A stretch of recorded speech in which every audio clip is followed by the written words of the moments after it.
ආයුබෝවන් දරුවනි.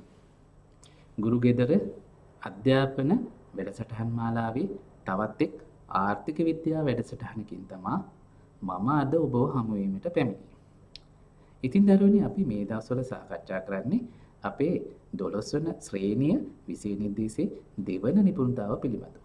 ඉතින් මේ දෙවන නිපුණතාවයේ අඩංගු හරස් මිල ඉල්ලුම් නම්‍යතාවය හා ආදායම් ඉල්ලුම් නම්‍යතාව කියන සංකල්ප පිළිබඳව තමයි අද මම සාකච්ඡා කරන්න බලාපොරොත්තු වෙන්නේ. එතකොට අපි බලමු නිපුණතාව ඉල්ලුම සැපයුම නම්‍යතාව හා වෙළඳපොළ සමතුලිතය විශ්ලේෂණය කරයි. නිපුණතා මට්ටම වෙන්නේ 2 4 හරස් මිල ඉල්ලුම් නම්‍යතාව අනුව තාර්කික තීරණ ගන්නා අයුරු විමසයි. එතකොට මේ නිපුණතා මට්ටමට අදාළ අපේ දරුවන්ගෙන් අපේක්ෂා කරන ඉගෙනුම්ඵල කිහිපයක් තියෙනවා. අපි බලමු මොනවද කියලා. හරස් මිල ඉල්ලුම් නම්‍යතාව අර්ථ දක්වයි. සංඛ්‍යා දත්ත භාවිත කරමින් හරස් මිල ඉල්ලුම් නම්‍යතාව ගණනය කරයි. හරස් මිල ඉල්ලුම් නම්‍යතා සංගුණකයේ පදනම් කර ගනිමින් ආදේශක භාණ්ඩ යුගල හා අනුපූරක භාණ්ඩ යුගල වෙන් කර දක්වයි. හරස් මිල ඉල්ලුම් නම්‍යතා සංගුණකයේ ප්‍රායෝගිකව වැදගත් වන ආකාරය පෙන්වා දෙයි. එහෙනම් අපි අපේ සාකච්ඡාව ආරම්භ කරමු.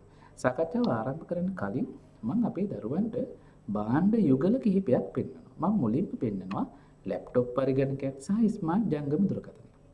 දැන් දරුවනේ වර්තමානයේදී මේ පරිගණක යන්ත්‍රයෙන් කරගන්න පුළුවන් කාර්යයන් විශාල ප්‍රමාණයක් ජංගම දුරකථනයෙන් කරගන්න පුළුවන්. ඒ හින්දා මේ පරිගණක යන්ත්‍රයෙන් ලැප්ටොප් පරිගණක යන්ත්‍රයෙන් ලැබෙන උපයෝගීතාවයට සමාන උපයෝගීතාවයක් මේ ස්මාර්ට් ජංගම දුරකථනයකින් පුද්ගලයෙකුට ලැබෙනවා කිව්වොත් නිවැරදි. එතකොට දරුවනේ අපි හිතමු ලැප්ටොප් පරිගණක යන්ත්‍රවල මිල ඉහළ ගියා කියලා. එතකොට දරුවනේ මොකද වෙන්නේ? එතකොට පුද්ගලයෝ ලැප්ටොප් පරිගණක යන්ත්‍ර මිලදී ගන්න එක අඩු කරලා ඒ වෙනුවට මේ ස්මාර්ට් ජංගම දුරකථන වැඩිපුර මිලදී ගන්න පෙළඹෙනවා. එහෙම වුණොත් ස්මාර්ට් ජංගම දුරකථන වලට වැඩි ඉල්ලුමක් ඇති වෙනවා. තවත් භාණ්ඩයක් ගත්තොත් දරුවනේ සහල් සහ පාන්. දැන් මේ දෙකම අපි භාවිතයට ගන්න අපේ කුසගින්න නිවා ගන්න. එතකොට දරුවනේ සහල් වල මිල වැඩි වුණොත් මිනිස්සු සහල් මිලදී ගන්න එක අඩු වෙලා ඒ වෙනුවට පාන් වලට වැඩි ඉල්ලුමක් ඇති කරගන්න. අපේ දරුවන්ට පැහැදිලි වෙන්නේ නැහැ.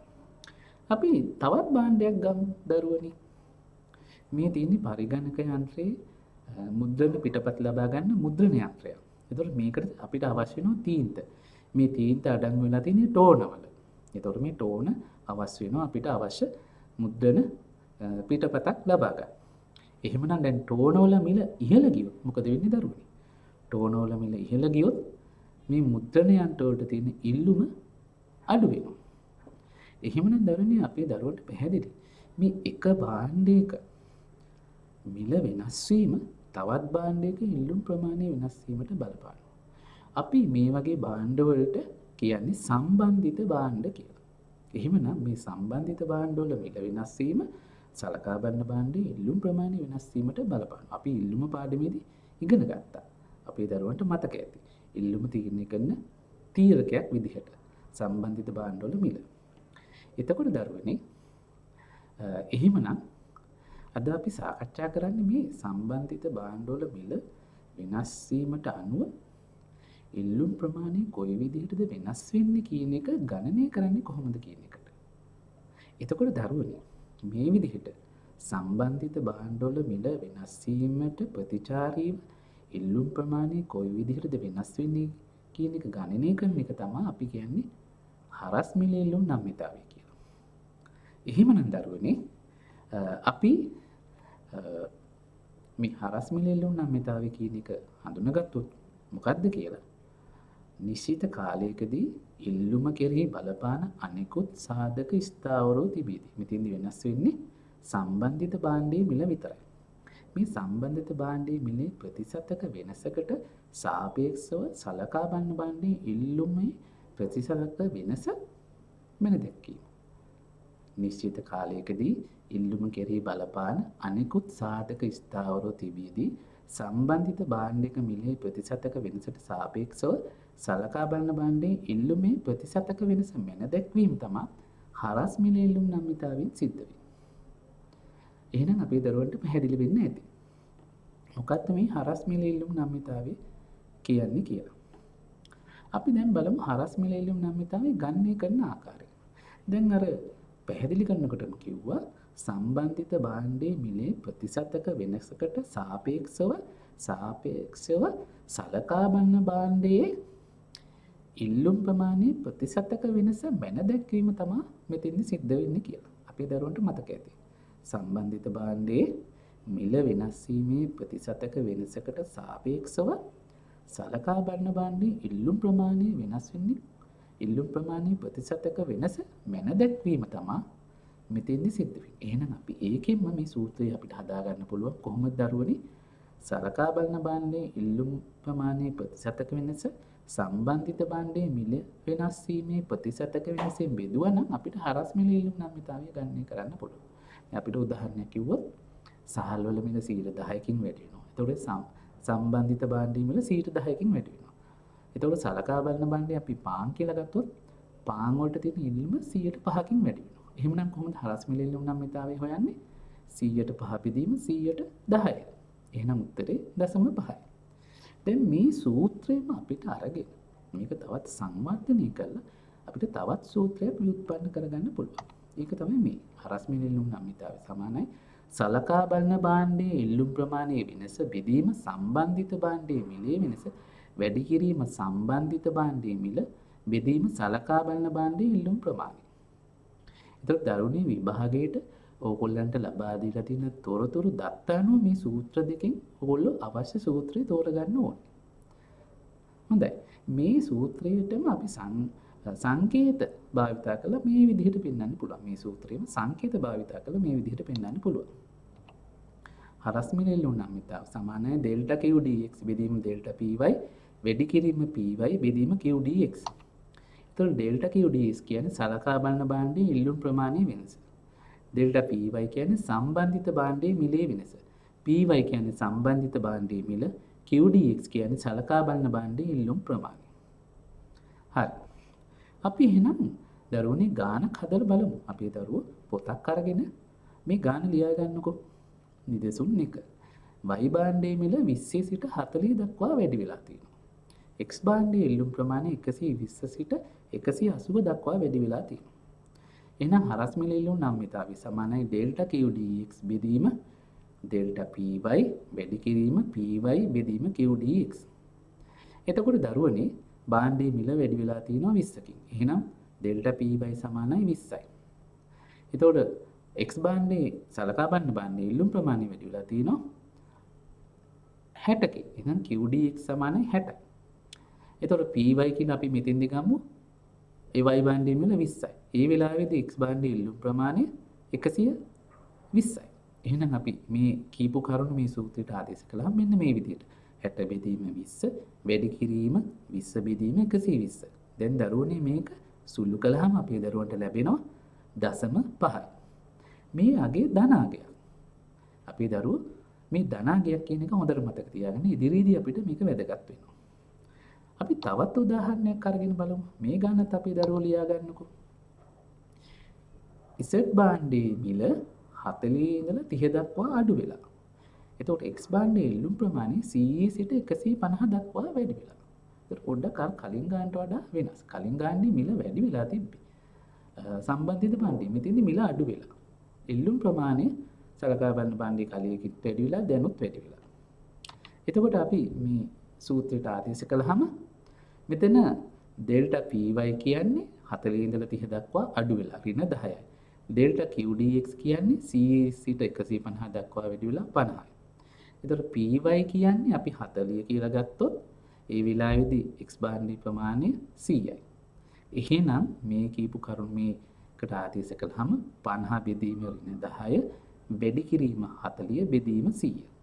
අපිට ලැබෙනවා පිළිතුරු දරුවනේ ඍණ 2යි. අපි දරුවෝ එහෙනම් ගාන හදලා බලන්න. දැන් බලන්න මෙතෙන්දි දරුවනේ අපිට ලැබිලා තියෙන ඍණාගය. කලින් ලැබුණේ ධනාගය. හොඳයි. ඒකත් හොඳට මතක තියාගන්න. අපි දැන් සාකච්ඡා කරන්නේ මේ හරස් මිල ඉල්ලුම් නම්‍යතාවදී අපි සලකා බලන්නේ සම්බන්ධිත භාණ්ඩවල මිල වෙනස් වීම අනුව සලකා බලන භාණ්ඩයේ ඉල්ලුම් ප්‍රමාණය කොයි විදිහට ප්‍රතිචාර දක්වන්නේ කියලා. අපි බලමු මේ සම්බන්ධිත භාණ්ඩ කොහොමද වර්ග කරන්නේ කියලා. දැන් මම ඒකට උදාහරණයක් ගන්නවා. දැන් මේ තියෙනවා පාන් ගෙඩියක්. එතකොට දරුවනේ මම භාණ්ඩයක් පෙන්නනවා මේ පාන් ගෙඩියත් එක්ක සම්බන්ධ. අපි දරුවෝ බලන්න මේ භාණ්ඩ දෙක අතර සම්බන්ධය. ඉන්දියාප්ප. මොන වගේ සම්බන්ධය තියෙන්නේ? දැන් මේ පාන් ගෙඩියනොත් ඉන්දියාප්ප වලින් සමාන උපයෝගීතාවයක් තමයි පුද්ගලයෙකුට ලැබෙන්නේ. දෙකම කුසගින්න නිවා ගන්න තමයි යොදාගන්නේ. එහෙනම් මේ භාණ්ඩ දෙකෙම සමාන උපයෝගීතාවයක් තමයි ලැබෙන්නේ. මේ විදිහට සමාන උපයෝගීතාවයක් ලැබෙන භාණ්ඩ වලට අපි කියනවා ආදේශක භාණ්ඩ කියලා. ඒ කියන්නේ පාන් වලට ඉන්දියාප්ප ආදේශ කරන්නත් පුළුවන්, ඉන්දියාප්ප වලට පාන් ආදේශ කරන්නත් පුළුවන්. අපි දරුවන්ට පැහැදිලි නේද? අපි තවත් භාණ්ඩයක් බලමුකෝ. ඔන්න බටර්. දැන් බටර් කියන එක ගත්තොත් පාන් එක මොකක්ද සම්බන්ධය? අපිට පාන් අනුභව කරන්න බටර් අවශ්‍ය වෙනවා. පාන් නිකන් අනුභව කරන්න බෑනේ. මොන හරි දෙයක් අවශ්‍ය වෙනවා. ඉතින් බටර් තමයි සාමාන්‍යයෙන් ප්‍රචලිත දේ පාන් අනුභව කරන්න ගන්න එක. යොදා ගන්න තවත් භාණ්ඩයක්. ඒ කියන්නේ පාන් පරිභෝජනය කරන්න අවශ්‍ය වෙනවා බටර්.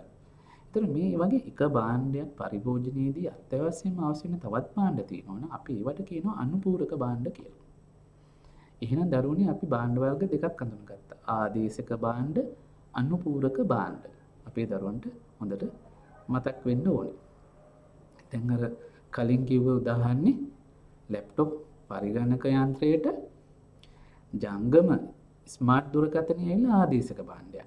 ඒ වගේම මුද්‍රණ යන්ත්‍රයට ටෝන නැත්නම් ඒ තීන්ත අනුපූරක භාණ්ඩයක්. ඒතර කාර් එකකට යොදාගන්න ඉන්ධනත් අනුපූරක භාණ්ඩයක්. මොකද කාර් එක අපිට ධාවනය කරන්න ඉන්ධන අවශ්‍යයි. ඉන්ධන නැතුව අපිට ධාවනය කරන්න බෑ. වර්තමානයේ නම් විදුලියෙන් දුවන කාර් තියෙනවා. ඒ විදුලිය අවශ්‍යයි. ඒ කාර් එක මාර්ගයේ ධාවනය කරන්න. හොඳයි දරුවනේ. අපි ඊළඟට බලමු මේ හරස් මිලෙල්ලු නම් මිතා සංගුණක යනු කොහොමද භාණ්ඩ වර්ග කරන්නේ කියලා.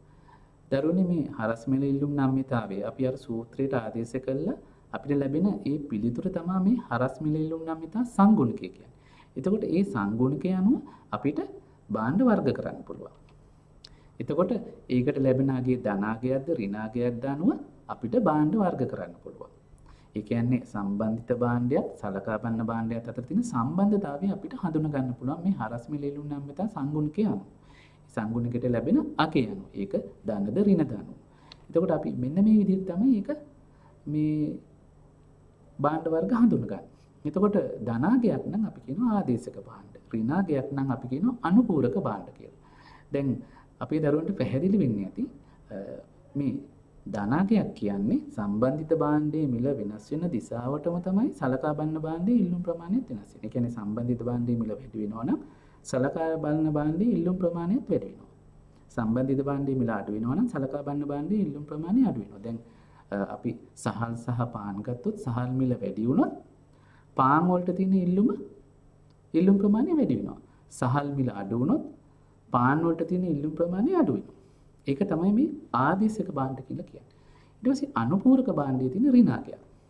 දැන් අපි අර කලින් උදාහරණය ගත්තොත් මොකද්ද අපි ගත්තේ? මුද්‍රණ යන්ත්‍රය සහ ටෝන. දැන් ටෝන වල මිල ඉහළ ගියොත් මුද්‍රණ යන්ත්‍ර වලට තියෙන ඉල්ලුම අඩු වෙනවා. එතකොට මේ දෙක අතර තියෙන ඍණ සම්බන්ධය. ටෝන වල මිල පහළ ගියොත් මුද්‍රණ යන්ත්‍ර වලට තියෙන ඉල්ලුම වැඩි වෙනවා. එතකොට මේ දෙක අතර තියෙන ඍණ සම්බන්ධය. ඒ හින්දා අනුපූරක භාණ්ඩ වල හරස් මිලෙල්ලු නම් තා සංගුණකේ ඍණාගයක් කියලා කියනවා. දැන් අපි ගත්තොත් නැවතත් මේ ආදේශක භාණ්ඩ කියන්නේ සලකා බලන භාණ්ඩයේ මගින් ලැබෙන උපයෝගීතාවයට බොහෝ දුරට සමාන උපයෝගීතාවයක් ලැබිය හැකි භාණ්ඩ. අපි කිව්වේ තේ හා කෝපි දෙකේම ලැබෙන සමාන උපයෝගීතාවය. අර කලින් කිව්වේ පරිගණක යන්ත්‍රය සහ ස්මාර්ට් ජංගම දුරකථනයේ සමාන උපයෝගීතාවයක් ලැබෙනවා. ඒකට කලින් කිව්ව විදිහට හරස් මිලෙල්ලුම් නම් මෙතන සංගුණකය මෙහිදී ධනාගයක් ගන්න.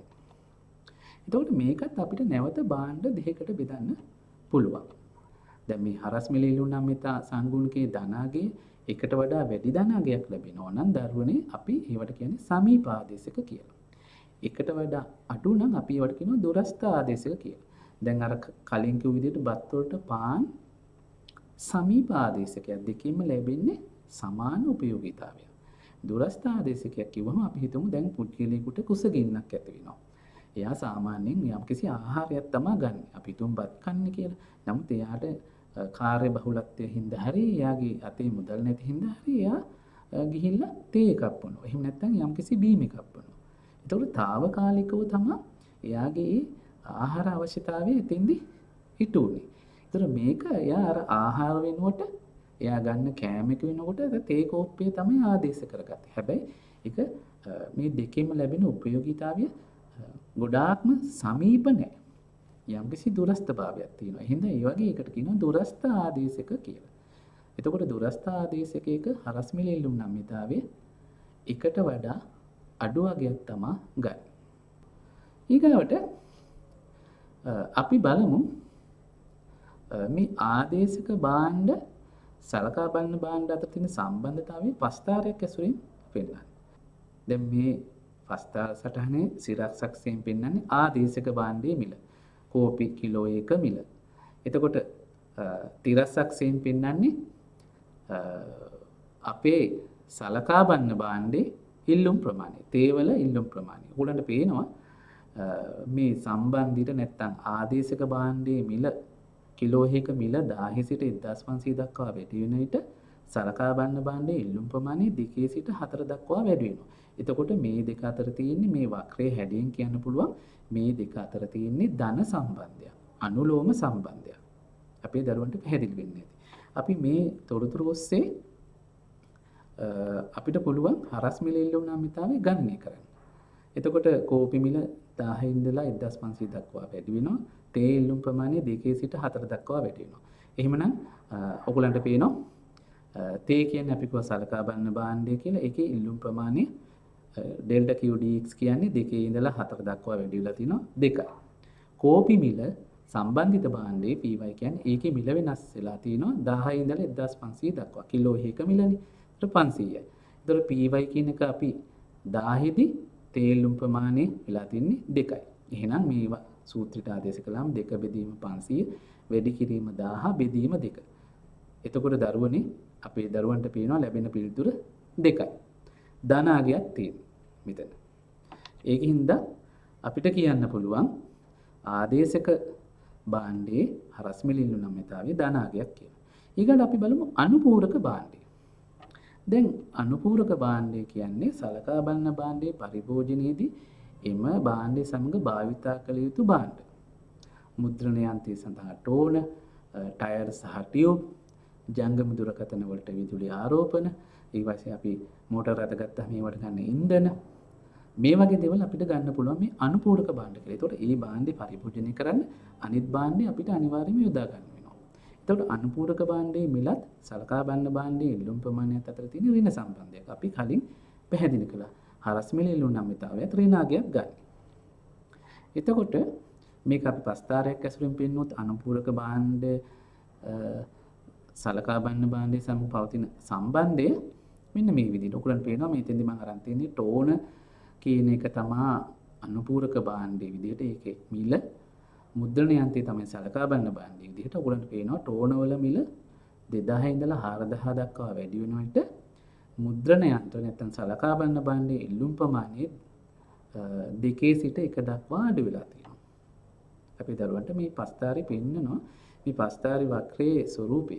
වමේ සිට දකුණට බෑවුම් වෙලා තියෙන ඍණ සම්බන්ධයක් තමයි මේ බෑවුම ඍණ බෑවුමක් තියෙන්නේ. දැන් ආදේශක භාණ්ඩයේ වක්‍රයේ ධන බෑවුමක් තිබෙන්නේ මේක ඍණ බෑවුමක් තියෙනවා. ඒතර මේ විචල්්‍ය දෙක අතර තියෙන්නේ ඍණ සම්බන්ධයක් කියන එක තමයි මෙතෙන්දී පැහැදිලි කරන්නේ. එතකොට මේකට අදාළ හරස් මිල ඉල්ලුම් නම්‍යතාවය අපි ගන්න කළොත් ටෝනේ මිල ටෝන වල මිල 2000 ඉඳලා 4000 දක්වා වැඩි වෙලා තියෙනවා. මුද්‍රණ යන්ත්‍ර ඉල්ලුම් ප්‍රමාණය 2 සිට 1 දක්වා අඩු වෙලා තියෙනවා. එහෙනම් අපි සූත්‍රයට ආදේශ කළොත් එතෙන්තොට මෙතෙන්දි දරුවනේ සලකා බලන භාණ්ඩයේ ඉල්ලුම් ප්‍රමාණය කියන්නේ මුද්‍රණ යන්ත්‍රයේ ඉල්ලුම් ප්‍රමාණය. එතකොට ඩෙල්ටා Q dx 2 ඉඳලා 1 දක්වා ඍණ 1 වෙලා තියෙනවා අඩු වෙලා තියෙනවා. එතකොට ටෝන වල මිල 2000 ඉඳලා 4000 දක්වා වැඩි වෙලා තිනවා 2000කින්. එතකොට අපි ටෝන මිල 2000 දී මුද්‍රණ යන්ත්‍රයේ ඉල්ලුම් ප්‍රමාණය 2යි.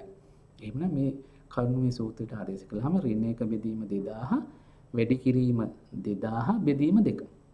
අපි දරුවන්ට පැහැදිලි පිළිතුර ඍණ 0.5. එතකොට මෙතෙන්දී ඔයගලන්ට පේනවා මේ අනුපූරක භාණ්ඩයේ හරස් මිල ඉල්ලුම් නම්‍යතාවයේ ඍණාගයක් අපිට ලැබිලා තියෙනවා.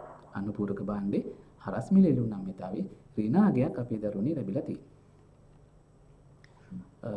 එතකොට අපි දැන් එහෙමනම් මේ හරස් මිල ඉල්ලුම් නම්‍යතාවයේ කියන්නේ මොකක්ද කියලා ඉගෙන ගත්තා.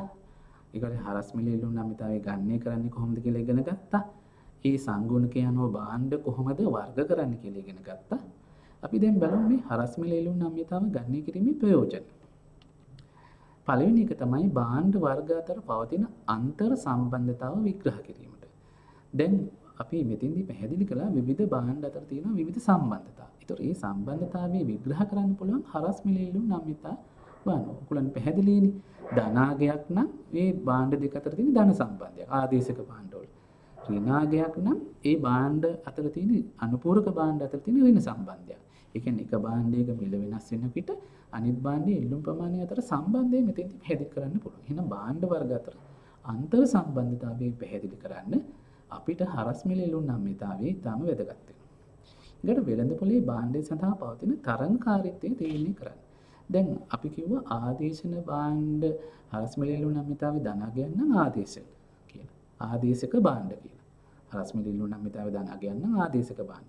එතකොට මේ ඒකිනුත් අපි කිව්වා එකට වඩා වැඩි නම් ඒවා සමීප ආදේශක, එකට වඩා අඩු නම් දුරස්ථ ආදේශක කියලා. ඒතර මේ ආදේශක වැඩි නම් ඒ කියන්නේ අපි හිතමු යම්කිසි ආයතනයක් යම්කිසි භාණ්ඩයක් නිෂ්පාදනය කරනවා. ඒ භාණ්ඩේ තවත් භාණ්ඩයක් එක්ක ගත්තාම හරස් මිල ඉල්ලුම් නම්‍යතාවය එයාගේ ධනාගයක් වෙනවා නම් ඒක ආදේශක භාණ්ඩයක්. ඒක එකට වඩා වැඩි නම් ඒක ඊටාම සමීප ආදේශක. එතකොට ඒ කියන්නේ මේ භාණ්ඩෙට තරංගකාරීත්වයක් දෙන්න පුළුවන් තවත් භාණ්ඩ නිෂ්පාදනය කරන ආයතන තියෙනවා කියලා අපිට ඒකෙන් හඳුනා ගන්න පුළුවන්. ඒ හින්දා මේ භාණ්ඩයට වෙළඳපොලේ පවතින තරංගකාරීත්වය අපිට තීරණය කරගන්න පුළුවන් හරස් මිල ඉල්ලුම් නම්‍යතාවයට ලැබෙන සංගුණකයන්. ඊගාවට භාණ්ඩ හා සේවාවල සාපේක්ෂ ඉල්ලුම වෙනස් වීම පුරෝකථනය කිරීමට. දැන් දරුවනේ මේ භාණ්ඩ හා සේවාවල සාපේක්ෂ ඉල්ලුම වෙනස් වීම පුරෝකථනය කරන්න අපිට පුළුවන් හරස් මිල ඉල්ලුම් නම්‍යතා සංගුණකය අනුව.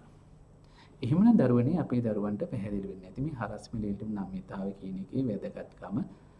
අපි ඊළඟ නිපුණතා මට්ටමට යමු. නිපුණතා මට්ටම 2-5 ආදායම් ඉල්ලුම් නම්‍යතාව අනුව තාර්කික තීරණ ගන්නා අයුරු විමසයි. මේ නිපුණතා මට්ටමට අදාළ ඉගෙනුම් බල. ඒ කියන්නේ මේ නිපුණතා මට්ටම සාකච්ඡා කළාට පස්සේ අපේ දරුවන්ගෙන් අපේක්ෂා කරන ඉගෙනුම් බල තමයි මේ තිරේ දිස් වෙන්නේ. ආදායම් ඉල්ලුම් නම්‍යතාව අර්ථ දක්වයි. සංඛ්‍යා දත්ත භාවිත කරමින් ආදායම් ඉල්ලුම් නම්‍යතා සංගුණකය ගණනය කරයි. ආදායම් ඉල්ලුම් නම්‍යතා සංගුණකය පදනම් කරගනිමින් භාණ්ඩ වර්ග කරයි. ආදායම් ඉල්ලුම් නම්‍යතාවේ වැදගත්කම පෙන්වා දෙයි. හොඳයි දරුවනේ.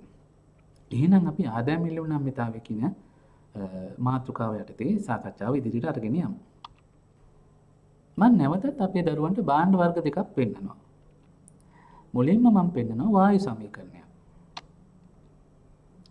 ඊට පස්සේ මාජරි. දැන් මේ භාණ්ඩ වර්ග දෙක ගත්තාම අපි පුද්ගලයෙක්ගේ ආදායමත් එක්ක මේ භාණ්ඩ වලට තියෙන ඉල්ලුම් ප්‍රමාණය කොයි විදිහටද වෙනස් වෙන්නේ? අපි දරුවෝ පොඩ්ඩක් හිතන්න. දැන් පුද්ගලයෙක්ගේ ආදායම ඉහළ මට්ටමට යනකොට මොකද්ද වෙන්නේ? පුද්ගලයෙක්ගේ ආදායම ඉහළ මට්ටමට යනකොට වැඩිපුර මේ වායු සමීකරණ වගේ සුපෝපභෝගී භාණ්ඩ වලට තියෙන ඉල්ලුම් ප්‍රමාණය වැඩි වෙනවා. රත්තරන්, රන් ආභරණ, දියමන්ති මේ වගේ දේවල් වලට සුපෝපභෝගී වාහන මේ වගේ දේවල් වලට තියෙන ඉල්ලුම් ප්‍රමාණය වැඩි වෙනවා. දැන් මේ මාජරින් වගේ එකක් අපි ගත්තාම පුද්ගලික ආදායම අඩු කාලයේදී තමයි මේ මාජරින් වගේ එකක් පරිභෝජනය කරන්නේ. හැබැයි එයාගේ ආදායම වැඩි වෙන විට ඕන් මාජරින් කියන එක පරිභෝජනය කරන්නේ නැහැ. ඕන් ඒ වෙනුවට බටර් වගේ දේවල් පරිභෝජනය කරනවා. එතකොට ඔයගොල්ලන්ට පේනවා මේ පුද්ගලයාගේ ආදායම වෙනස් වීම අනුව භාණ්ඩ වලට තියෙන ඉල්ලුම් ප්‍රමාණය වෙනස් වෙනවා. එහෙමනම් දරුවනි මේ පුද්ගලයාගේ ආදායම වෙනස් වෙන ප්‍රතිශතයට සාපේක්ෂව යම්කිසි භාණ්ඩයක ඉල්ලුම් ප්‍රමාණය කොයි විදිහටද වෙනස් වෙන්නේ කියලා ඒ සංවේදීතාවයේ මෙනීම තමා ආදායම් ඉල්ලුම් නම්‍යතාවයෙන් සිද්ධ කරන්නේ. ආදායම් ඉල්ලුම් නම්‍යතාව පාරිභෝගිකයාගේ ආදායම වෙනස් වීම කෙරෙහි ඉල්ලුම් කරනු ලබන ප්‍රමාණය දක්වන සංවේදීතාවය මෙනුම් කිරීම සඳහා ආදායම් ඉල්ලුම් නම්‍යතාව භාවිත කෙරේ. අපි දරුවන්ට පැහැදිලි වෙන්නේ. එතකොට මේ පාරිභෝගිකයාගේ ආදායම වෙනස් වීම අනුව යම් සලකා බලන භාණ්ඩේ ඉල්ලුම කොයි විදිහටද වෙනස් වෙන්නේ කියලා ඒ සංවේදීතාවය මිනුම් කිරීම තමයි මේ ආදායම් ඉල්ලුම් නම්‍යතාවයෙන් සිද්ධ වෙන්නේ. අපි මේක නිශ්චිතවම නිර්වචනයක් විදිහට ඉදිරිපත් කළොත් යම් නිශ්චිත කාලයකදී ඉල්ලුම කෙරෙහි බලපාන අනිකුත් සාධක ස්ථාවරව තිබීදී, ඒ කියන්නේ පුද්ගලයාගේ ආදායම විතරයි වෙනස් වෙන්නේ. අනිත් සාධක වෙනස් වෙන්නේ නැහැ. පාරිභෝගික ආදායම් ප්‍රතිශතක වෙනසකට සාපේක්ෂව සලකා බලන භාණ්ඩයේ ඉල්ලුම් ප්‍රතිශතක වෙනස මැන දැක්වීම ආදායම් ඉල්ලුම් නම්‍යතාව වේ.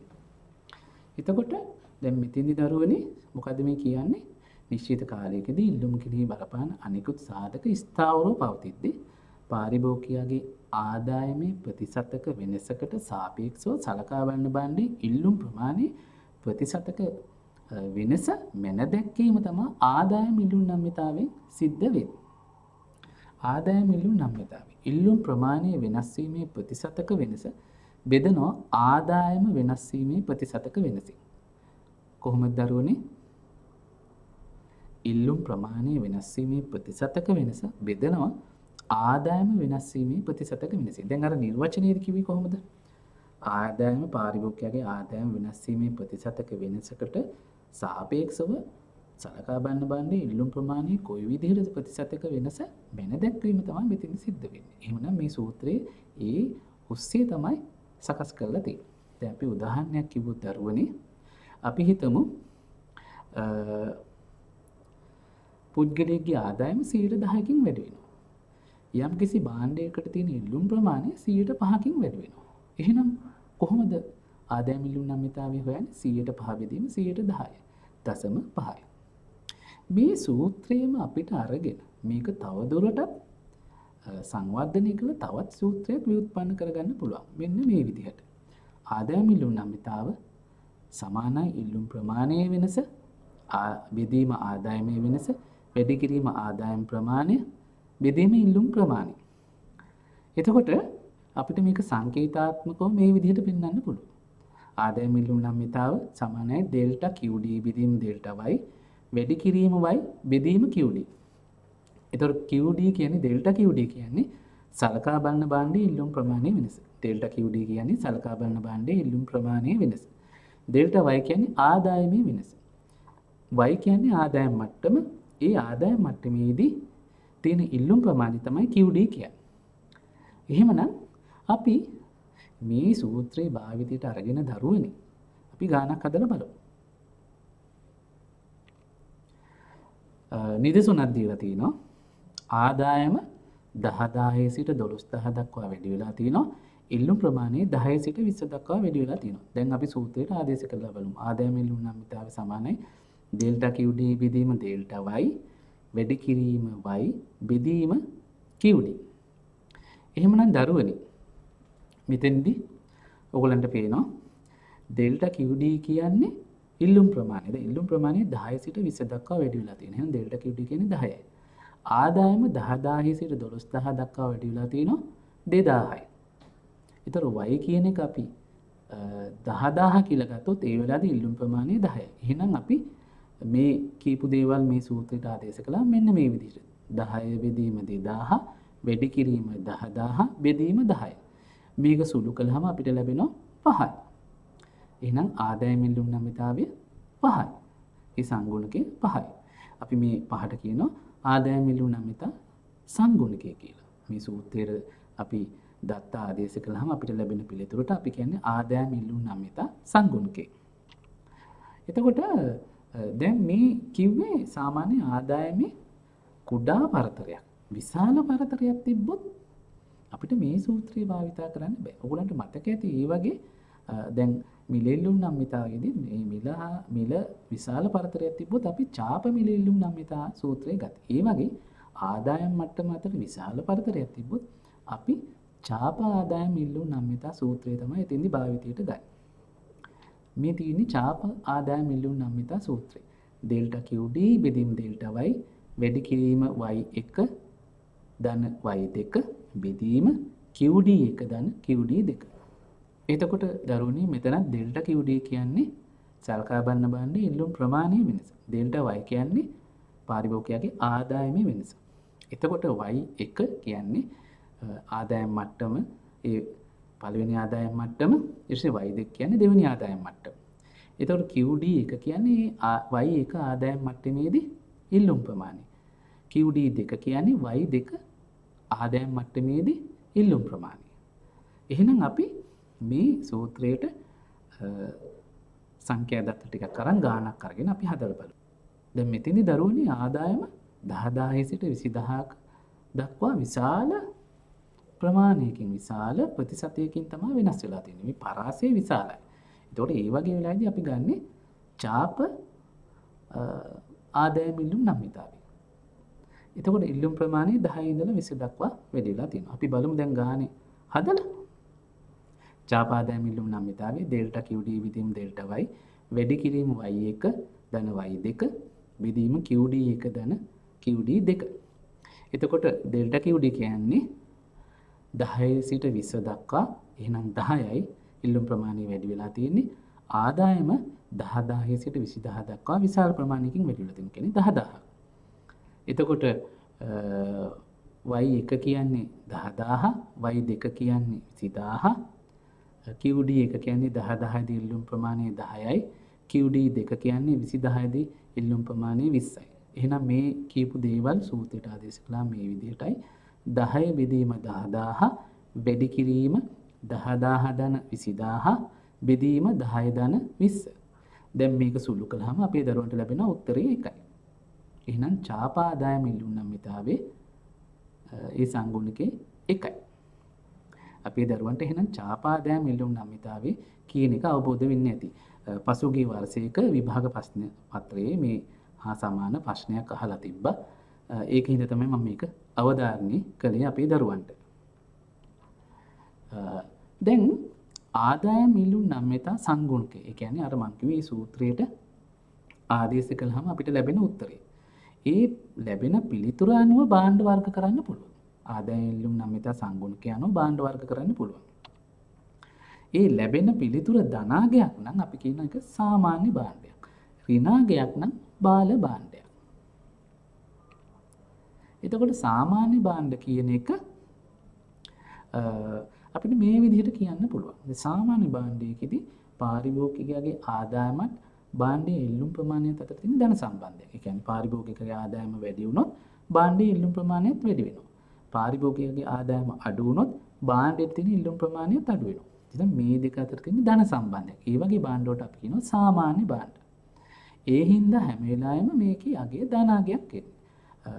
සාමාන්‍ය භාණ්ඩයක ආදායම් නම්මිතා සංගුණකයේ ධනාගයක් එන්නේ. මේ ලැබෙන අගය අනුව අපිට නැවතත් භාණ්ඩ වර්ග දෙකකට බෙදන්න පුළුවන් දරුවනේ. මේ සාමාන්‍ය භාණ්ඩවල මේ ලැබෙන ධනාගය එකට වඩා අඩු නම් එකට වඩා අඩු ධනාගයක් නම් අපි මේ වගේ වට කියනවා අත්‍යවශ්‍ය භාණ්ඩ කියලා. මේ ලැබෙන ධනාගය එකට වඩා වැඩි නම් සුඛෝපභෝගී භාණ්ඩයක් කියලා තමයි අපි මෙතෙන්දී හඳුන්වන්නේ. හොඳයි දරුවනේ අපි එහෙනම් බලමු මේ අත්‍යවශ්‍ය භාණ්ඩ මොනවද කියලා. අත්‍යවශ්‍ය භාණ්ඩ කියන්නේ මොකක්ද කියලා බලමු. ආදායම වෙනස් වෙන ප්‍රතිශතයට වඩා අඩු ප්‍රතිශතයකින් ඉල්ලුම් කරන ලබන ප්‍රමාණය වෙනස් වෙන භාණ්ඩ තමයි අපි කියන්නේ අත්‍යවශ්‍ය භාණ්ඩ කියලා. දැන් දරුවනේ ආදායම වෙනස් වෙන ප්‍රතිශතයට වඩා අඩු ප්‍රතිශතයකින් ඉල්ලුම් කරන ලබන ප්‍රමාණය වෙනස් වෙනවා නම් එතෙන්දී ලැබෙන අගය නම්මිතා සංගුණකේ එකට වඩා අඩුයි. හේතුව ඔයගොල්ලන්ට මතක ඇති නම්මිතා සංගුණකේ කොහොමද හෙව්වේ? සලකා බලන භාණ්ඩයේ ඉල්ලුම් ප්‍රමාණයේ ප්‍රතිශතක වෙනස බෙදනවා පාරිභෝගිකයාගේ ආදායමේ ප්‍රතිශතක වෙනසින්. දැන් මේ කියන විදිහට පාරිභෝගිකයාගේ ආදායමේ ප්‍රතිශතක වෙනසකට වඩා සලකා බලන භාණ්ඩයේ ඉල්ලුම් ප්‍රමාණයේ ප්‍රතිශතක වෙනස අඩුයි. එහෙනම් අනිවාර්යෙන් ලැබෙන පිළිතුර එකට වඩා අඩු වගයක් වෙන්න ඕනේ. එතකොට අපි මේ එකට වඩා අඩු හින්දා මේකට කියනවා අනම්‍ය ආදායම ඉල්ලුම් නම්මිතා තත්ත්වයක් කියලා. ඒතර උදාහරණ විදිහට සහල් ඒ වගේම වර්තමානයේ නම් ජංගම දුරකථන. මොකද ජංගම දුරකථන කියන එක අත්‍යවශ්‍ය භාණ්ඩයක් වෙලා තියෙනවා වර්තමානයේ. ඒතකොට මේ පාරිභෝගික ආදායමත් සලකා බලන අත්‍යවශ්‍ය භාණ්ඩයේ අතර තියෙන මේ පාරිභෝගික ආදායමත් අත්‍යවශ්‍ය භාණ්ඩයේ තියෙන ඉල්ලුම් ප්‍රමාණයත් අතර තියෙන සම්බන්ධය මේ විදිහට පස් තාරකින් පෙන්වන්න පුළුවන්. මේකේ සිරක්සක්සේ තියෙන පාරිභෝගික ආදායම තිරසක්සේ තියෙන්නේ අත්‍යවශ්‍ය භාණ්ඩයේ ඉල්ලුම් ප්‍රමාණය. මෙතෙන්දී අරන් තියෙන්නේ මම සහල්. ඔයගලන්ට පේනවා ආදායම 6000 ඉඳලා 10000 දක්වා වැඩි වෙන විට සහල් ඉල්ලුම් ප්‍රමාණය වැඩි වෙලා තියෙන්නේ කිලෝ 25 ඉඳලා 40 දක්වා. එතකොට ආදායම වෙනස් වෙන ප්‍රතිශතයට වඩා අඩු ප්‍රතිශතයකින් තමයි සහල් ඉල්ලුම් ප්‍රමාණය වැඩි වෙලා තියෙන්නේ. එතකොට දරුවනේ මෙතෙන් තවත් දෙයක් තියෙනවා. ඔයගලන්ට පේනවා ආදායම 10000ට වඩා වැඩි වෙනකොට ආදායම 10000ට වඩා වැඩි වෙනකොට ඒ කියන්නේ 15000 දක්වා වැඩි වෙන විට සහල් ඉල්ලුම් ප්‍රමාණය වෙනස් වෙලා නැහැ. 40ම තමයි තියෙන්නේ. ඒ කියන්නේ අත්‍යවශ්‍ය භාණ්ඩ වල තියෙන ස්වභාවය ඒකයි. මිනිසුන්ට අවශ්‍ය ප්‍රමාණයට ලබා ගත්තට පස්සේ ආදායම වැඩි වුණා කියලා වැඩිපුර මිලදී ගැනීමක් සිද්ධ වෙන්නේ නැහැ. ඒ හින්දා තමයි මේ 10000ට පස්සේ මේ වක්‍රය ඔයගලන්ට පේනවා සිරස් අක්ෂයට. ඒ කියන්නේ ආදායම අක්ෂයට සමාන්තරව තමයි ගමන් කරලා තියෙන්නේ. අපි අත්‍යවශ්‍ය භාණ්ඩයක ආදායම ඉල්ලුම් නමිතාවේ ගන්න කරලා බලමු. දැන් මේකේ තියෙනවා අර කිව්ව උදාහරණෙම ආදායම පළවෙනි අදියරේදී තිබ්බ තොරතුරු ගත්තේ ආදායම 6000 ඉඳලා 10000 දක්වා වැඩි වෙනකොට සහල් ඉල්ලුම් ප්‍රමාණය කිලෝ 25 ඉඳලා 40 දක්වා වැඩි වෙලා තියෙනවා. අපි සූත්‍රයට ආදේශ කළාම මෙතෙන්දී එතකොට ඩෙල්ටා QD කියන්නේ 25 ඉඳලා 40 දක්වා වැඩි වෙලා තියෙන. ඒ කියන්නේ 15යි. ආදායම 6000 ඉඳලා 10000 දක්වා වැඩි වෙලා තියෙනවා 4000යි. එතකොට අපි 6000 දී සහල් ඉල්ලුම් ප්‍රමාණය 25යි. දැන් මේව සූත්‍රයට ආදේශ කළාම 15 බෙදීම 4000 වැඩි කිරීම 6000 බෙදීම 25. පිළිතුරු ලැබෙන්නේ 0.9. අපේ දරුවෝ මේ ගාන හදලා බලන්න. එතකොට මේකේ නම්‍යතා සංගුණකයේ අගය ධනාගයක් හැබැයි එකට අඩුයි. ඒ හින්දා මේක අත්‍යවශ්‍ය භාණ්ඩයක් කියලා තමයි අපිට කියන්න පුළුවන්. ඊට පස්සේ සුඛෝපභෝගී භාණ්ඩ. දැන් මෙතෙන්දී ඔයගලන්ට පේනවා දරුවනේ සුඛෝපභෝගී භාණ්ඩවල ආදායම වෙනස් වෙන ප්‍රතිශතයට වඩා වැඩි ප්‍රතිශතයකින් තමයි ඉල්ලුම් කරන ලබන ප්‍රමාණය වෙනස් වෙන්නේ. අපි හිතමු ආදායම 100ට 25කින් වැඩි වුණා කියලා. හැබැයි සුඛෝපභෝගී භාණ්ඩ වලට තියෙන ඉල්ලුම් කරන ප්‍රමාණය 100ට 25ට වඩා වැඩි. අගයකින් වැඩි වෙන්නේ. 140කින් 150කින් වගේ අගයකින් තමයි වැඩි වෙන්නේ. ඒකට අවසානයේදී මේ සුඛෝපභෝගී භාණ්ඩ වල ආදායම් ඉල්ලුම් නම්‍යතාවයේ එකට වඩා වැඩි අගයක් ගන්න. උදාහරණ විදිහට ඒකින්ද මේකේ එකට වඩා වැඩි අගයක් හින්දා අපි කියනවා නම්‍ය ආදායම් ඉල්ලුම් තත්ත්වයක් තියෙනවා. මේ එකට වඩා වැඩි අගයක් හින්දා මෙතෙන් තියෙන නම්‍ය ආදායම් ඉල්ලුම් නම්‍යතා තත්ත්වයක් තමයි සුඛෝපභෝගී භාණ්ඩ වලට තියෙන්නේ. උදාහරණ විදිහට තියෙනවා වායු සමීකරණ වටිනා ආභරණ. දැන් පුද්ගලගේ ආදායම වැඩි වෙන්නේ මේ වගේ භාණ්ඩ වලට තියෙන ඉල්ලුම් ප්‍රමාණය වැඩි වෙනවා. ඒතකොට මේක පස්තාරයක් ඇසුරින් පෙන්නුවොත් මේකේ සිරසක්සේ තියෙන ආදායම තිරසක්සේ තියෙන්නේ වායු සමීකරණ ඉල්ලුම් ප්‍රමාණය. ඒ කියන්නේ සුඛෝපභෝගී භාණ්ඩයේ ඉල්ලුම් ප්‍රමාණය. ඔයගලන්ට පේනවා ආදායම ලක්ෂ ඉඳලා 1,50,000 දක්වා වැඩි වෙලා තියෙනවා. වායු සමීකරණ ඉල්ලුම් ප්‍රමාණය 1 ඉඳලා 3 දක්වා වැඩි වෙලා තියෙනවා. ඒ කියන්නේ ආදායම වැඩි වෙන ප්‍රතිශතයට වඩා වැඩි ප්‍රතිශතයකින් තමයි ඉල්ලුම් ප්‍රමාණය වැඩි වෙලා තියෙන්නේ. අපි දරුවන්ට මේ පස්තාරේ දැක්කහම ඒක පැහැදිලි වෙන්නේ නැති. අපි දැන් මේ තොරතුරට අදාළව ආදායම් ඉල්ලුම් නම්‍යතාවය ගන්න කරමු. එතකොට දරුවනේ ආදායම ලක්ෂ ඉඳලා 1,50,000 දක්වා වැඩි වෙලා තියෙනවා. වායු සමීකරණ ඉල්ලුම් ප්‍රමාණය 1 ඉඳලා 3 දක්වා වැඩි වෙලා තියෙනවා. දැන් මේක අපි සූත්‍රයට ආදේශ කළාම ඩෙල්ටා QD කියන්නේ 1 ඉඳලා 3 දක්වා කියන්නේ දෙකකින් වැඩි වෙලා තියෙනවා. ඩෙල්ටා Y කියන්නේ ලක්ෂ ඉඳලා 1,50,000 දක්වා වැඩි වෙලා තියෙනවා 50,000කින්. 11යි. එහෙනම් 2 බෙදීම 50,000 වැඩි කිරීම ලක්ෂේ බෙදීම 1. අපිට ලැබෙනවා පිළිතුර 4. අපේ දරුවෝ මේ ගාන හදලා බලන්න. අපිට ලැබෙන්නේ පිළිතුර 4යි. එහෙමනම් ඔයගලන්ට පේනවා ඒකෙන් පැහැදිලි වෙන්නේ ආදායම් නම්‍යතා සංගුණකයේ එකට වඩා වැඩි ධනාගයක් ගන්නවා. එහෙනම් සුඛෝපභෝගී භාණ්ඩවල ආදායම් නම්‍යතා සංගුණකයේ එකට වඩා වැඩි ධනාගයක් ගන්නවා. එහෙනම් අපේ දරුවන්ට පැහැදිලි වෙන්න ඇති. ඊගාට අපි බලමු බාල භාණ්ඩ. එතන බාල භාණ්ඩ වලදී පැහැදිලි වෙන්නේ දරුවනේ පාරිභෝගිකකේ ආදායමත් භාණ්ඩයේ මේ බාල භාණ්ඩයේ ඉල්ලුම් ප්‍රමාණයත් අතර තියෙන ප්‍රතිලෝම සම්බන්ධය. ඒ කියන්නේ පාරිභෝගිකකගේ ආදායම වැඩි වෙනකොට බාල භාණ්ඩයේ තියෙන ඉල්ලුම් ප්‍රමාණය අඩු වෙනවා. එතකොට මේක සිද්ධ වෙන්නේ සෑම ආදායම් මට්ටමකදීම මේ වගේ දේවල් සිද්ධ වෙන්නේ. මේක වෙන්නේ ඉහළ ආදායම් මට්ටම් වලදී තමයි මේ බාල භාණ්ඩ බවට පත් වෙන්නේ. උදාහරණයක් විදිහට දරුවනේ මාජරින් වෙළඳ පොලේ දෙවන වරට විකුණන භාණ්ඩ. දැන් මේ මාජරින් කියන එක ගත්තාම පුද්ගලික ආදායම අඩු කාලෙදී මේවා වැඩි වශයෙන් ඉල්ලුම් කරනවා. ඒතකොට ඉල්ලුම් ප්‍රමාණය වැඩි ආදායම අඩු කාලේ. හැබැයි පුද්ගලයාගේ ආදායම වැඩි වෙන විට පුද්ගලයෝ කරන්නේ මාජරින් ඉල්ලුම් කරන ප්‍රමාණය අඩු කරලා ඒ වෙනුවට බටර් වැඩි වශයෙන් ඉල්ලුම් කරනවා. එහෙමනම් ඔයගලන්ට පේනවා එතෙන්දී ආදායම වැඩි වෙන විට ඉල්ලුම් ප්‍රමාණය අඩු වෙනවා. ඒ වගේම තමයි දෙවන වලට විකුණන භාණ්ඩ. සමහර පුද්ගලයෝ ඉන්නවා තමන්ගේ ආදායම අඩු කාලේ ඒගොල්ලෝ සෙකන්ඩ් හෑන්ඩ් පාවිච්චි කරපු වාහනයක් තමයි තමන්ගේ මේ පරිහරණයට ගන්න. තමන්ගේ ආදායම වැඩි වෙන විට ඔහු අලුත් වාහනයක් මිලදී ගන්න පෙළඹෙනවා. එතකොට ඔයගලන්ට පේනවා ආදායම අඩු කාලෙදී තමයි අර පාවිච්චි කරපු වාහන වලට තියෙන ඉල්ලුම වැඩි වෙන්නේ. ආදායම වැඩි වෙන විට මේ පාවිච්චි කරපු වාහන වලට තියෙන ඉල්ලුම අඩු වෙනවා. ඒ හින්දා අපි කියනවා මේ බාල භාණ්ඩ වල ආදායම ඉල්ලුම් නම්‍යතාවයේ ඍණාගයක් කියලා. බාල භාණ්ඩ වල ආදායම ඉල්ලුම් නම්‍යතාවයේ ඍණාගයක් තමයි පෙන්වුම් කරන්නේ. එතකොට මේක ප්‍රස්තාරයක් ආශ්‍රයෙන් පෙන්වුවොත් ඔයගලන්ට පේනවා මේ ආදායම y ඉඳලා y1 දක්වා වැඩි වෙනකොට මේ මාජරින් කියන භාණ්ඩේ ඉල්ලුම් ප්‍රමාණය Q1 සිට Q දක්වා අඩු වෙලා තියෙනවා. බාල භාණ්ඩ වල ඒතර වක්‍රයේ ස්වභාවය බලන්න මේ ආදායමත් මාජරින් ඉල්ලුම් ප්‍රමාණයත් අතර මේ වක්‍රයේ තියෙන්නේ ප්‍රතිලෝම සම්බන්ධයක්. ඒ කියන්නේ ඍණ සම්බන්ධයක්. ඍණ බෑවුමක් තමයි මේ වක්‍රේ තියෙන්නේ. එතකොට සාමාන්‍ය භාණ්ඩ වල ඔකුළු දැක්ක වක්‍රයේ තියෙන්නේ ධන බෑවුමක්. ඒතර මේ ඒ තොරතුරු වලට අනුව ආදායම් ඉල්ලුම් නම්‍යතාවයේ බාල භාණ්ඩය ගන්න කළොත් ඔයගලන්ට පේනවා ආදායම 10000 ඉඳලා 15000 අපි අරගෙන ඒ වෙලාවේදී ඉල්ලුම් ප්‍රමාණය 2 ඉඳලා 1 දක්වා අඩු වෙනවා. එතකොට ආදායම ඉල්ලුම් නම්‍යතාවයේ ඩෙල්ටා QD කියන්නේ 2 ඉඳලා 1 දක්වා අඩු වෙනවා ඍණ 1යි. එතකොට ආදායම 10000 ඉඳලා 15000 දක්වා වැඩි වෙලා තියෙනවා 5000කින්. අපි ආදායම් මට්ටම 15000 කියලා ගත්තොත් ඒ වෙලාවේදී ඉල්ලුම් ප්‍රමාණය 1යි. එහෙනම් ඍණ 1 බෙදීම 5000 වැඩි කිරීම 15000 බෙදීම 1. අවසානයේ අපිට ලැබෙන්නේ ඍණ 3යි. ඔයගොල්ලන්ට පේනවා ආදාය ඉල්ලුම් නම්‍යතා සංගුණිකේ ඍණාගය බාල භාණ්ඩය ලැබිලා තියෙනවා. එහෙනම් අපේ දරුවන්ට පැහැදිලි වෙන්නේ නැති මේ බාල භාණ්ඩයක් කියන්නේ මොකද්ද කියලා. එතකොට දැන් අපි මේ ආදායම් ඉල්ලුම් නම්‍යතාවේ මේ පාඩමට අදාළව ඉගෙනගත්ත සියලුම සංකල්ප මේ සංකල්ප සිතීමෙන් ඔයගලන්ට ඉදිරිපත් වෙලා තියෙනවා. ඔයගලන් බලන්නකෝ මේ ගැලීම් සටහනින් මේක ඉදිරිපත් වෙලා තියෙනවා. ඒතර ආදායම් ඉල්ලුම් නම්‍යතාවේ ධනාගයක් වුණොත් ඒක සාමාන්‍ය භාණ්ඩයක් වෙනවා. සාමාන්‍ය භාණ්ඩ වර්ග දෙකක් තියෙනවා. සුඛෝපභෝගී භාණ්ඩ, අත්‍යවශ්‍ය භාණ්ඩ.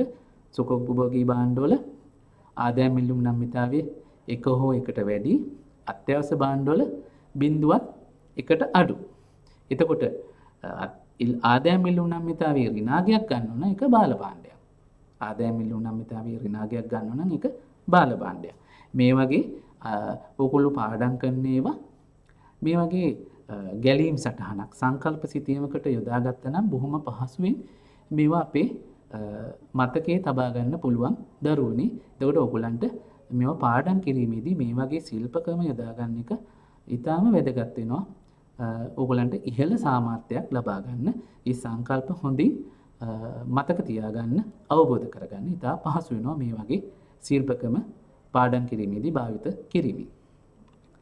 හොඳයි. එහෙමනම් දරුවනේ අද මේ ඉගෙනගත්ත විෂය කරුණු වලින් මම අපේ දරුවන්ට පැවරුමක් ලබා දෙනවා. කොලයක් අරගෙන ලියා ගන්නකෝ. පළවෙනි එක තමයි x නැමැති භාණ්ඩයේ මිල 105කින් වැඩි වන විට y භාණ්ඩයේ ඉල්ලුම 130කින් වැඩි විය. මෙම භාණ්ඩ දෙක අතර සම්බන්ධතාව දක්වන්න. දෙවැනි එක a නැමැති භාණ්ඩයේ මිල 105කින් වැඩි වන විට b භාණ්ඩයේ ඉල්ලුම 106කින් අඩු විය. මෙම භාණ්ඩ දෙක අතර සම්බන්ධතාව දක්වන්න. ඒ වගේම තවත් එකක් දීලා තිනවා. පහත දැක්වෙන්නේ x නැමැති භාණ්ඩයේ මිල වෙනස් වන විට y භාණ්ඩයේ ඉල්ලුම වෙනස් වන ආකාරයයි. ඒ අනුව මෙම භාණ්ඩ දෙක අතර සම්බන්ධතාව දක්වන්න. එතකොට x වල මිල දීලා තිනවා 40 සිට 60 දක්වා වැඩි වෙලා y භාණ්ඩයේ ඉල්ලුම් ප්‍රමාණය දීලා තිනවා 10 සිට 15 දක්වා වැඩි වෙලා තිනවා. x භාණ්ඩයේ මිල 40 සිට 60 දක්වා වැඩි වෙලා තිනවා. y භාණ්ඩයේ ඉල්ලුම් ප්‍රමාණය 10 සිට 15 දක්වා වැඩි වෙලා තිනවා. ඔයගොල්ලන්ට තියෙන්නේ මේ x භාණ්ඩයේ මිල වෙනස් වෙන විට y භාණ්ඩයේ ඉල්ලුම වෙනස් වෙන ආකාරය ඒ අනුව භාණ්ඩ දෙක අතර සම්බන්ධතාවය පෙන්වන එක. හොඳයි දරුවනේ, මම තවත් පැවරුමක් අපේ දරුවන්ට ලබා දෙනවා. පහත දැක්වෙන්නේ පාරිභෝගිකයන්ගේ ආදායම වෙනස් වීම අනුව x භාණ්ඩයේ හා y භාණ්ඩයේ ඉල්ලුම් ප්‍රමාණය වෙනස් වන ආකාරයයි. ඒතර පාරිභෝගිකයාගේ ආදායම වැඩි වෙලා තිනවා 10000 ඉඳලා 15000 දක්වා. ඒතර X භාණ්ඩයේ ඉල්ලුම් ප්‍රමාණය 10 සිට 8 දක්වා අඩු වෙලා තිනවා. Y භාණ්ඩයේ ඉල්ලුම් ප්‍රමාණය 8 සිට 10 දක්වා වැඩි වෙලා තිනවා. අහන්නේ ප්‍රශ්න තුනක්. පළවෙනි එක තමයි X භාණ්ඩයේ ආදායම ඉල්ලුම් නම්‍යතාවය ගණනය කරන්න. දෙවෙනි එක Y භාණ්ඩයේ ආදායම ඉල්ලුම් නම්‍යතාවය ගණනය කරන්න. තුන්වෙනි එක X භාණ්ඩයේ හා Y භාණ්ඩයේ කුමන භාණ්ඩ වර්ගයට අයත්දයි පැහැදිලි කරන්න. එහෙමනම් දරුවනේ මේ පැවරුම් දෙකට ඔබේ පාසලේ ආර්ථික විද්‍යාව උගන්වන ගුරු මහත්මයා හෝ ගුරු මහත්මියගේ උපදෙස් අරගෙන මේ පැවරුම් දෙකට පිළිතුරු ලියන්න උත්සාහ ගන්න. හොඳයි දරුවනේ. අද අපි සාකච්ඡා කළේ හරස් මිල ඉල්ලුම් නම්‍යතාවය හා ආදායම ඉල්ලුම් නම්‍යතාවය ගැන. අපේ දරුවන්ට මේ පිළිබඳව හොඳ අවබෝධයක් ලැබෙන්නේ නැති කියලා මම විශ්වාස කරනවා. එහෙමනම් දරුවනේ තවත් මේ වගේම වැඩසටහනකින් ඔබව හමු වීමේ අපේක්ෂාවෙන් අදට ඔබෙන් සමුගන්නවා. ඔබට ආයු බෝවන්.